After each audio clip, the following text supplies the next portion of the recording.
यहाँ पर भी क्या बैठे श्री गुरु चरण सरोज रघु निज मन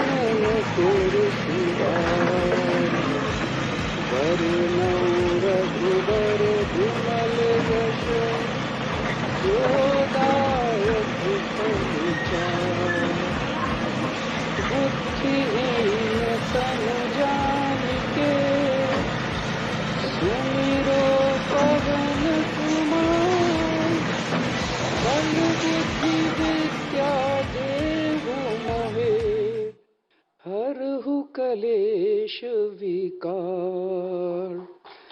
जय हनुमान ज्ञान गुण सागर जय कपीश तिहु लोक उजागर।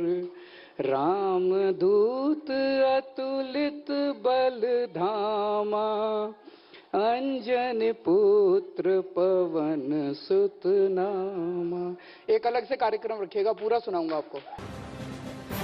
उत्तरी दिल्ली नगर निगम जो कि भाजपा के अधीन है, जहां भाजपा की सरकार है, उत्तरी दिल्ली नगर निगम ने रात को जब बरसात हो रही थी, अंधेरा था, लोग अपने घरों में सो रहे थे, हजारों पुलिस के सिपाहियों की तैनाती के बीच उन्होंने भगवान हनुमान का प्राचीन मंदिर तोड़ दिया।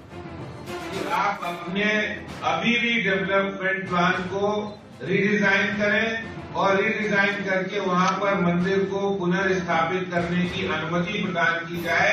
और इस मुद्दे को अब दोबारा से सत्येंद्र जैन जो रिलीजियस कमेटी के चेयरमैन है, दिल्ली सरकार की कमेटी है, उसमें से दोबारा इस मुद्दे को रिव्यू किया जाए। भारतीय जनता पार्टी यह मांग करती है और इस प्राचीन मंदिर को पुनर्स्थापित